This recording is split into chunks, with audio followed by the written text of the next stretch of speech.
Hi, folks. Welcome to Crisco's Corner.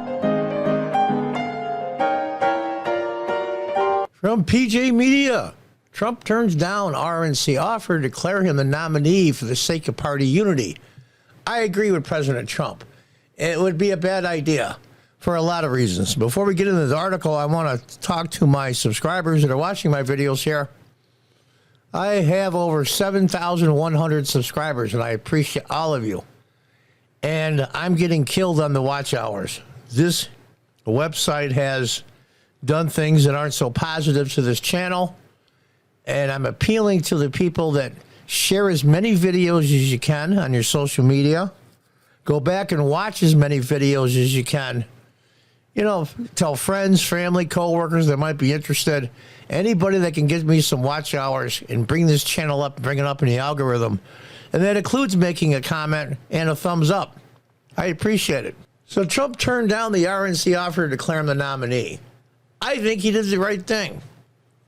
They're saying on the progressive side of the media, well, he just did it because, you know, he criticized Biden for doing it and blah, blah, blah, blah, blah. And he'd really want to. And you know what? Kiss my behind. You know, the guy does the right thing. You tell him he did it for the wrong reasons. He does the wrong thing. You get on his case. You know what? Shut up. Former President Donald Trump has rejected a plan by the Republican National Committee to declare him the presumptive nominee for the general election, stating party unity as the reason. Let's be real. This move likely has nothing to do with party unity. It has a whole lot to do with Trump being the kind of guy who wants to win and win big. Also, by winning a decisive victory over Nikki Haley, he sends a message to both Joe Biden and the establishment within the Republican Party, I'm still the man. Yeah, those are a lot of good reasons. How about the fact it's just wrong? It's just wrong. This is what Democrats do, remember? Remember, there was no Joe Biden on the ballot in New Hampshire because New Hampshire wouldn't change from being the first in the nation that they have been for decades now.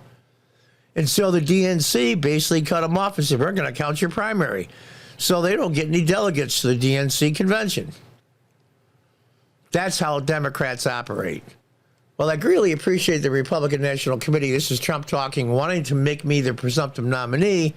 And while they have far more votes, we have far more votes than necessary to do it, I feel for the sake of party unity that it should not go forward with this plan, but that I should do it the old-fashioned way and finish the process off of the ballot box. He's posted on Truth Social.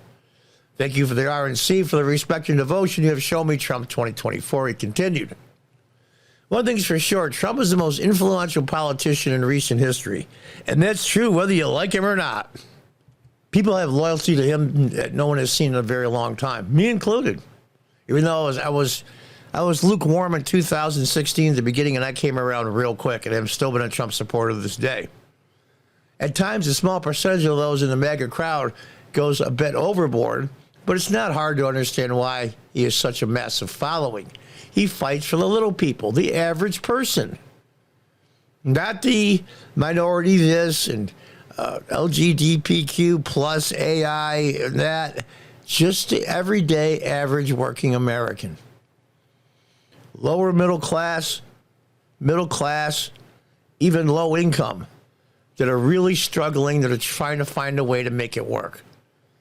He touched that nerve in 2016. And that was a nerve the Democrats touched for decades, if not longer, but no longer.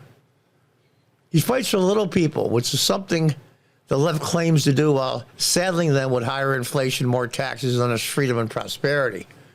The former president has had an impressive showing at the last two Republican primary contests in Iowa and New Hampshire, pulling in more than 50% of the vote. After Iowa, well, it was mistyped there. After he was in Iowa, all his major competitors in the race bailed out except for Nikki Haley. Many folks on the right have been urging Haley to accept that she has no clear path forward and just drop out. She has refused to. Reuters reported that David Bossie, an ally of Trump's, first shared the notion of declaring the race over in a resolution that would have been discussed during the RNC's winter meeting, which is scheduled for next week in Las Vegas. However, when Trump rejected the idea, he withdrew it. Of course. Are they going to push it through anyway? He's the candidate. If he says no, then it's no. NBC News stated that Ronald McDaniel, the chairman for the RNC, who should be replaced immediately, weighed in how the race looks after the former president's victory in New Hampshire and said, I'm looking at the map and the math going forward, and I don't see it for Nikki Haley, which is true. I want Nikki Haley to drop out on her own. I don't want the chicanery of the RNC board picking Trump. She needs to drop out on her own. And that's difficult, believe me. I do not think there's a message that's coming out from the voters, which is very clear. I do think there's a message coming out right around our eventual nominee, which is going to be Donald Trump. I'm old enough to remember when a sitting president, Jimmy Carter, was challenged for the nomination, the Democrat nomination for president by Ted Kennedy. And as bad as Jimmy Carter's administration was, I think he was a damn good man, but I think he was a lousy president. So you don't have to be a good man to be a good president. Is that even Ted Kennedy, with all his notoriety and the Kennedy fame, couldn't pull off the nomination because Carter was the incumbent. Well, in a lot of strange ways, this is a very unique situation. Very much an incumbent president, or I shouldn't say an incumbent, but a former president is kind of an incumbent at the same time. It's really weird. It's, voters are very clear. We need to unite around Donald Trump. It's not so much uniting around Donald Trump. We have to unite to fight the common enemy.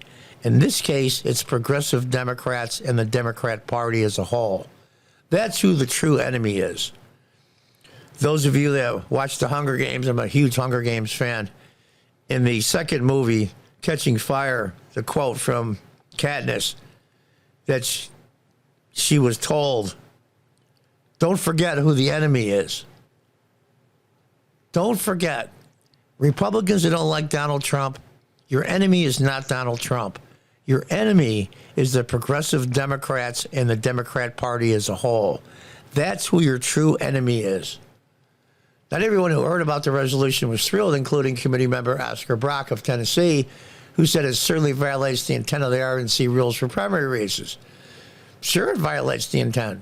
The rules specifically say you're not the guy until you've got 50% plus one of the delegates required for the convention. I agree. And so does Trump. There's no big controversy here. But the left media is trying to make a big controversy about it because of the fact, well, he did the right thing, but he did it for the wrong reasons. You know, bite me. The news concerning the resolution really fired up Haley, who responded by saying, who cares what the RNC says? We'll let millions of Republican voters across the country decide who should be our party's nominee, not a bunch of Washington insiders. Well, there you go. Nikki Haley, you agree 100% with President Trump on this issue. I think she should care that the RNC says since it's officially doing the nominating and all. This sounds like a temper tantrum more than a statement made in strength of resolve. No, I don't think so. If Haley loses her own home state, it's probably time to hang it up. And that's probably true. But don't take your eyes off the prize. When I say the prize, of course, the nomination, but the real prize for Republicans, conservatives, some Democrats, old school Democrats, and some independents, the enemy is the Democratic progressives. And the Republicans need to focus on that, not these distractions. That I don't like Trump, and he said this, and he said that, and his personality sucks, and he's got a big mouth, and he says some things that make me cringe sometimes, yeah. It's just part of the package. And if those things that he says that probably shouldn't say are the major things you have against him, then you have no case against Donald Trump. He proved he was a damn good president. You might not have liked his style, but he was a damn good president. It reminds me of the TV show House, one of my favorite TV series of all time. Really well made. House in the TV series is a genius doctor, but he's an SOB, and he says crazy things and insults people and doesn't care. If, like in the TV show, you bring your daughter or your wife in, no one can help her but Dr. House. You don't care if he's a son of a bitch. He'll save your daughter, he'll save your wife, he'll save your son. You don't care what his personality is. And that's what I think about Trump. So he says dumb things. Yeah, okay, whatever. But he was a damn good president. And 99% of what he did was incredibly effective.